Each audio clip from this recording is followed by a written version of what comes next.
Kitab Roma 8 ayat 1 dan 2. Ayat saja. Nanti selanjutnya ada sharing sebentar untuk diperbanyak isinya. Memang singkat juga, waktunya singkat. Ya, tiba-tiba sudah Pak. Oke. Makanya puji Tuhan, mari kita walaupun secara duduk saja orang baca firman. Ayat 1 sama-sama kita bacakan. 1, 2, 3. Demikianlah sekarang tidak ada penghukuman bagi mereka yang ada di dalam Kristus Yesus. Roh yang memberi hidup telah memerdekakan kamu dalam Kristus dari hukum dosa dan hukum maut. Ini ayat ini kalau hanya dibaca begini saja sangat sulit bagi orang yang belum mengenal kebenaran atau orang yang hanya beribadah biasa-biasa saja, mendengar firman biasa-biasa saja. Karena artinya ini sangat dalam. Ayat 1 dikatakan, ini surat Rasul Paulus kepada jemaat yang ada di Roma. Dia katakan, demikianlah sekarang. Dia berbicara kepada orang percaya. Tidak ada penghukuman bagi mereka yang ada di dalam Kristus. Tadi kata tidak ada penghukuman. Maksudnya penghukuman ini kita tahu bahwa ada tempat yang Tuhan sediakan bagi orang, bagi semua orang. Bagi orang percaya tentunya di surga tempat. Bagi orang yang tidak percaya ada neraka. Nah ini penghukuman dalam arti ini dihukum di neraka. Tidak ada penghukuman. Jadi tidak ada, demikian sekarang tidak ada penghukuman. Kenapa tidak ada penghukuman? Kenapa orang-orang yang ada di dalam Kristus tidak ada penghukuman bagi mereka? Tentu ada hal yang sangat penting yang harus kita ketahui. Bahwa orang-orang yang dimaksud Rasul Paulus ini adalah orang yang percaya sungguh-sungguh kepada Yesus Kristus. Amin. Orang yang telah menerima Roh Kristus itu sendiri dalam hatinya. Jadi kepercayaan itu tidak hanya di mulut saja. Kita beribadah, kita memuji Tuhan, Amin. kita katakan saya percaya kepada Tuhan Yesus. Tidak hanya seperti sebatas itu. Percaya yang dimaksud di sini orang yang tidak dihukum di sini, maksudnya percaya yang sungguh-sungguh sampai ke dalam hatinya. Kalau buka dalam Roma 10 ayat 9 dan 10. Coba kita lihat Roma 10 ayat 9 dan 10. Ini tinggal mengulangnya, sebenarnya kita sudah tahu semuanya. Roma 10 ayat 9 dan 10 dikatakan, sebab jika kamu mengaku dengan mulutmu bahwa Yesus adalah Tuhan dan percaya di dalam hatimu bahwa Allah telah membangkitkan dia dari antara orang mati, maka kamu akan diselamatkan. Amin. Karena dengan hati orang percaya dan dibenarkan, dan dengan mulut orang mengaku dan diselamatkan. Jadi yang poin yang paling penting di ayat 9 ini, dan percaya dalam hatimu. Jadi bukan cuma di mulut. Ketika kita mengaku Yesus, lalu tidak sampai ke hati, maka ayat yang kita bacakan tadi tidak berlaku.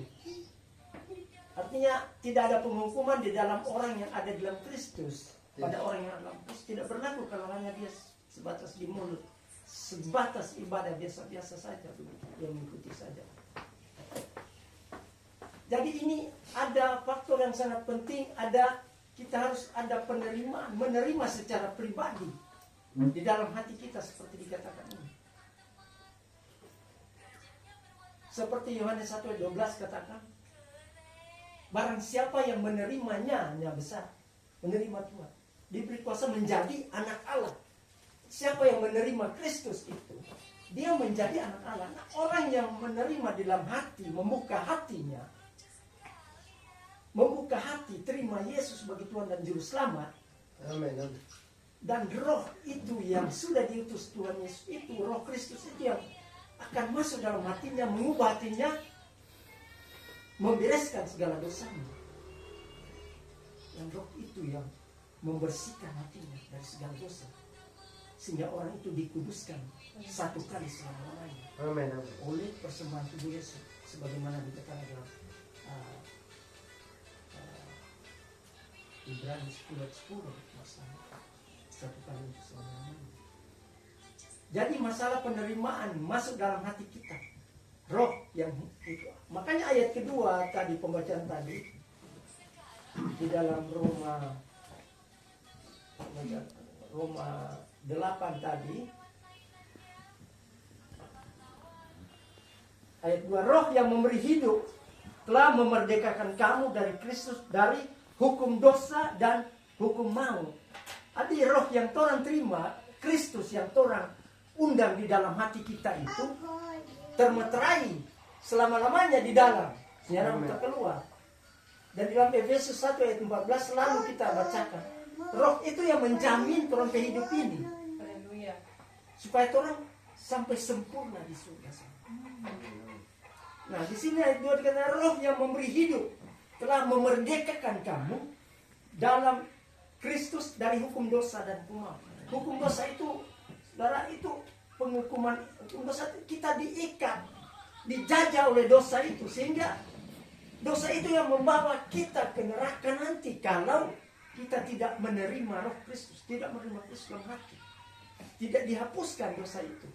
Nah, dosa itu yang membuat kita mati secara baik secara jasmani maupun rohani, terutama rohani. Yang sebenarnya manusia ini hidup selama-lamanya, tapi karena kesalahan dari awal, tentunya secara jasmani menemui kematian, dan secara rohani pun kematian rohani. Jadi seperti lagu tadi, orang sebebas, bebas, lagu bagus, lagu untuk kebenaran. Orang banyak sekarang menyanyi bebaslah dari dosa. Bebaslah, kita bebas dari dosa maksudnya tadi. Itu maksudnya bebas sudah, karena dosa sudah dihapuskan. Kita sudah dimerdekakan, tidak dijajah lagi oleh dosa itu. Dosa itu tidak membawa kita, tidak menghukum kita, tidak membawa ke neraka. Banyak itu yang jadi problema sekarang orang-orang. Walaupun mereka percaya Yesus, tetapi mereka masih meragukan, dosa mereka masih ada. Padahal Yesus sudah katakan tetelestai, di kayu salib sudah selesai semua. Ketika orang percaya sungguh-sungguh Yesus, maka dosa sudah dihapuskan. Amin. Dan kita telah dimerdekakan. Dikatakan di sini. Roh itu yang ada dalam hati kita, yang membebaskan kita itu Kristus itu, yang memerdekakan kita dari hukum dosa dan hukum maut. Hukum dosa dan hukum maut itu yang membawa mengikat kita. Mengikat semua manusia yang ada di dunia ini ketika mereka tidak percaya, tidak menerima Kristus sebagai dasar kehidupan yang pokok. Saya berapa waktu lalu di sektor kami hari Kamis memberitakan firman tentang dasar pasir, dua dasar bangunan pasir dan batu. Nah, kita sebagai orang-orang yang percaya, dia menerima Yesus itu sebagai dasar yang kokoh. Yesus itu dasar, batu karang yang teguh. Itu dasarnya. Sehingga walaupun apa saja tidak bisa menggoyahkan. Kalau kita percaya Yesus sungguh-sungguh, kita lihat di dalam ayat Roma 8 ayat 38 dan 39. Ini ayat yang sangat penting ini. Orang yang memiliki roh Kristus, orang yang sudah percaya sungguh-sungguh pada Tuhan, maka dikatakan tadi ayat pembacaan pertama, tidak ada penghukuman bagi mereka yang ada di dalam Kristus. Orang tidak dihukum. Sebab apa? Ayat 38. Sebab Rasul Paulus katakan, aku yakin bahwa baik maut maupun hidup, baik malaikat-malaikat maupun pemerintah-pemerintah, baik yang ada sekarang maupun yang akan datang, atau kuasa-kuasa, baik yang di atas maupun yang di bawah ataupun sesuatu makhluk lain, tidak akan dapat memisahkan kita dari kasih Allah yang ada di dalam Kristus Tuhan kita. Jadi dengan ayat ini dikatakan kita tidak terpisah lagi. Apapun tidak bisa memisahkan kita dari Kristus. Nah, kalau kita yang ada di dalam Kristus ini, maka tempatnya Kristus itu di surga. Jadi ketika kita ada dalam Kristus, tidak dipisahkan oleh apapun, maka kita bersama Kristus di surga. Itu logikanya begitu. Tapi ini sudah dinyatakan oleh firman, bahwa orang yang percaya sungguh-sungguh menerimanya dalam hati, seperti tadi, bukan saja di mulut, tapi dalam hati. Nah, orang yang demikian dikatakan di sini dalam Roma 8 ini tidak ada lagi penghukuman. Orang tidak dihukum. Sebab roh itu, Kristus itu yang dalam kehidupan kita, orang seorang merdeka. Orang sudah dijajah oleh dosa. Sekalipun masih dalam daging, ini problema sekarang. Orang masih hidup di daging, masih memang dalam pikiran. Jangankan orang mau bakal layak dapat lihat, mau dapat lihat, tapi di pikirannya dapat lihat. Orang berdosa. Saya lupa rumah tangga besar, lupa ada iri. Langsung menghakimi. Dosa dalam hati. Dosa tidak kelihatan. Nah, ada dosa itu, tapi tidak ada kuasanya membawa kita ke neraka. Karena Tuhan sudah dimerdekakan. Makanya dikatakan tidak ada penghukuman bagi mereka yang ada di dalam Kristus. Ini satu ketegasan daripada kuasa Roh Kudus, daripada firman Allah kepada orang percaya. Supaya kita tahu bersama bahwa benar-benar orang yang ada dalam Kristus tidak ada penghukuman. Kalau dalam Roma 6 ayat 6 kita lihat, Roma 6 ayat 6, karena kita tahu bahwa manusia lama kita telah turut disalibkan, supaya tubuh dosa kita ini hilang kuasanya, agar jangan kita menghambakan diri lagi kepada dosa. Jadi hilang gitu. Yesus disalib, daging yang salib, maka seperti kita juga, daging kita tersalib bersama Kristus, maka kekuatan daging itu, kuasa dosa itu tidak berkuasa lagi, hilang. Memang kita tetap berdosa, tapi tidak menguasai kita, tidak membawa kita ke neraka. Hanya kita dapat teguran, dapat nasihat dari Tuhan, seperti anak. Kalau orang tua, dia punya anak ini, kalau anaknya bersalah dia didik, dia cambuk supaya jadi baik. Itu orang percaya. Tuhan cambuk, Tuhan didik. Ada ayat itu. Tuhan didik, betul. Itulah satu kelegaan, suatu kebebasan bagi orang percaya. Ada lagu terakhir tadi, rohmu yang hidup. Nah, itu bagus sekali. Rohmu yang hidup. Roh sudah ada dalam hati kita. Itu yang membuat kita, menghidupkan kita. Roh Allah itu. Orang-orang yang menciptakan lagu ini tentunya orang sudah mengetahui bahwa bagaimana peran Roh Kudus itu, bagaimana Roh Kristus itu hidup di dalam kehidupannya, membuat dia dimerdekakan, membuat dia bisa masuk ke dalam surga, membuat dijamin. Jadi saudara-saudara yang dikasihi Tuhan Yesus, kita sangat berbahagia memiliki Kristus. Kita memiliki satu kepastian keselamatan. Amin. Kita berbahagia, kita mempunyai sukacita yang besar. Yes. Sukacita. Maka ketika kita memiliki sukacita itu, kasih Kristus yang ada dalam hati kita, kita bagikan pada orang seperti kesaksian ini. Itu menjadi satu beban di sini untuk menjadikan tempat ini datang pada Yesus melalui persekutuan yang ada di sini. Karena persekutuan yang ada sudah mengetahui kebenaran tentang Kristus, maka pasti orang-orang yang ada di sini Tuhan gerakkan. Kita yakin dan percaya satu waktu orang akan menerima kebenaran. Orang akan datang memuliakan Tuhan di tempat ini. Kita berdoa tempat ini akan dipenuhi dengan jiwa-jiwa baru, jiwa-jiwa yang diselamatkan, jiwa-jiwa yang mengerti tentang kebenaran Allah, bahwa di dalam Kristus tidak ada penghukuman. Yes. Hanya sepenggal saja ini sering kita dilanjutkan. Penting ada dasar ya sudah. Biarlah ini kita lemparkan kepada kita. Ada pertanyaan, ada gembala, ada dua orang di sini. Semua saya ada ibu, ada pengetahuan kita, ada pertanyaan boleh Tuhan sharing. Setiap orang yang lahir dari Allah tidak berbuat dosa lagi, sebab Selagi kita tetap ada ada di dalam dalam dia dan ia tidak dapat berbuat dosa Ia lahir dari Allah. dari Allah. Nah, ini menarik sekali karena di sana ada kata benih ilahi. Benar. Iya. Benih ilahi. Nah. Apa itu benih ilahi dalam bahasa Yunani? dia terjemahkan dengan spermatikos.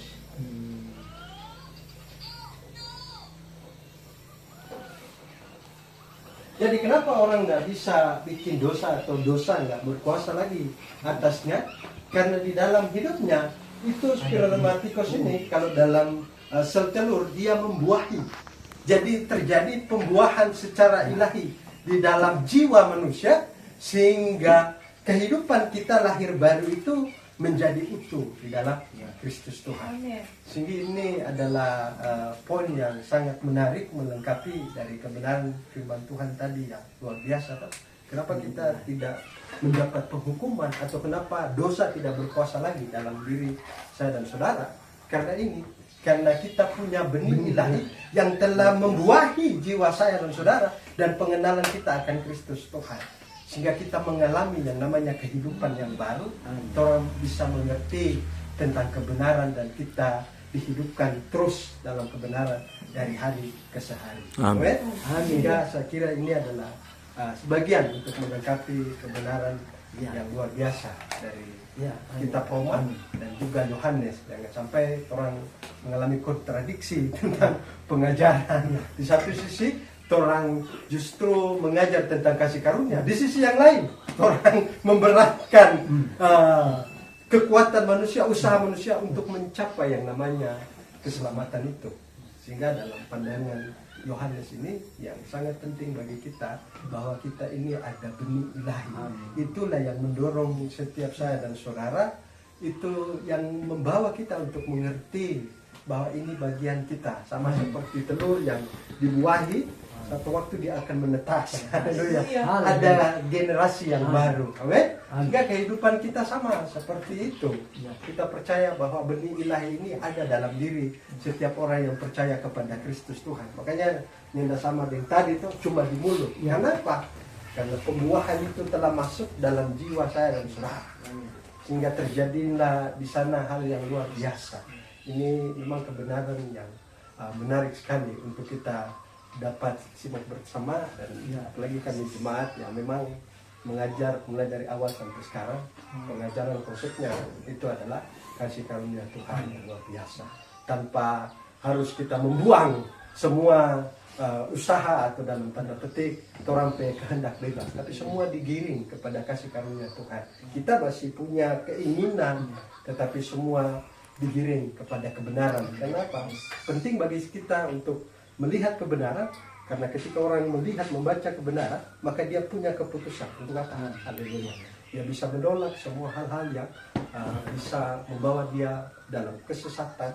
Sehingga kita bersyukur kalau roh tadi yang dimaksud itu, ya itu adalah Roh Kudus, atau kita percaya bahwa itu telah membuahi jiwa saya dan saudara.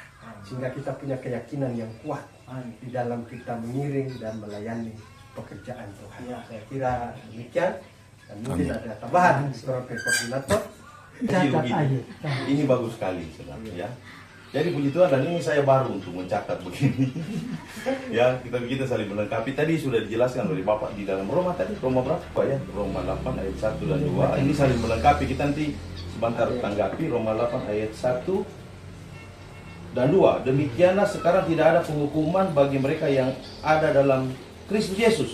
Roh yang memberi hidup telah memerdekakan kamu dalam Kristus dari hukum dosa dan hukum maut. Sebab apa yang tidak mungkin dilakukan hukum Taurat karena tidak berdaya oleh daging telah dilakukan oleh Allah, ya, dengan jalan mengutus Anaknya. Jadi roh yang memberi hidup, ya. Jadi roh ini adalah roh Allah, roh ilahi yang memberi hidup. Di dalam Yohanes 3 ayat 9 ini dikatakan tadi kita adalah orang yang memiliki benih ilahi, ya. Jadi roh yang sama ini yang memberi kehidupan itu, ya. Jadi roh Allah memberi kehidupan benih ilahi. Sama seperti secara jasmani, ya. Di sini sperma apa nih? Spermatikos. Ini bahasa apa nih Pak Gemar? Bahasa Yunani spermatikos, ya. Demikian juga kalau orang di dalam ilmu kesehatan, ya.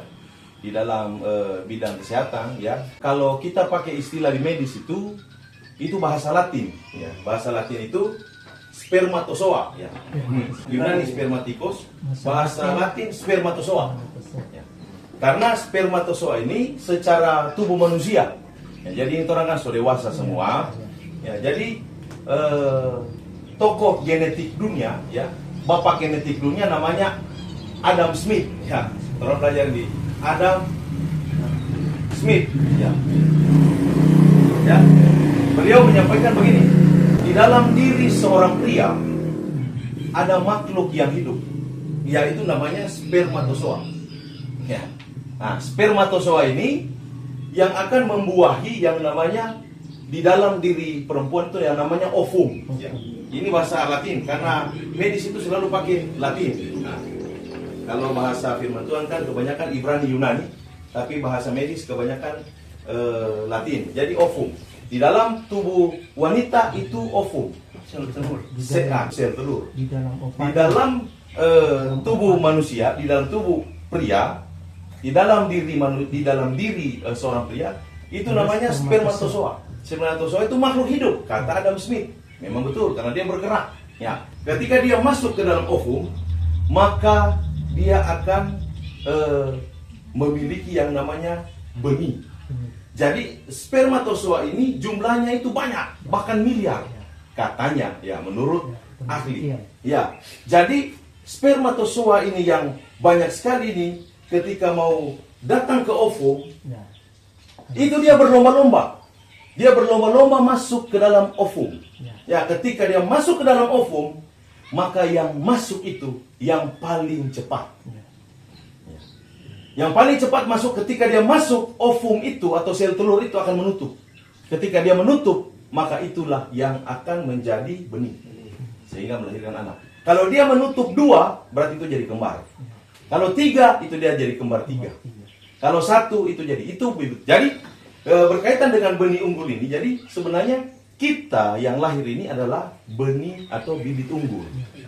Karena kita yang paling cepat di dalam spermatozoa ini yang masuk di ovum. Nah, berkaitan dengan Yohanes tadi, benih, ya, spermatikos ini benih ilahi, sebenarnya mirip dengan pengetahuan medis, karena pengetahuan ini semua dari Tuhan.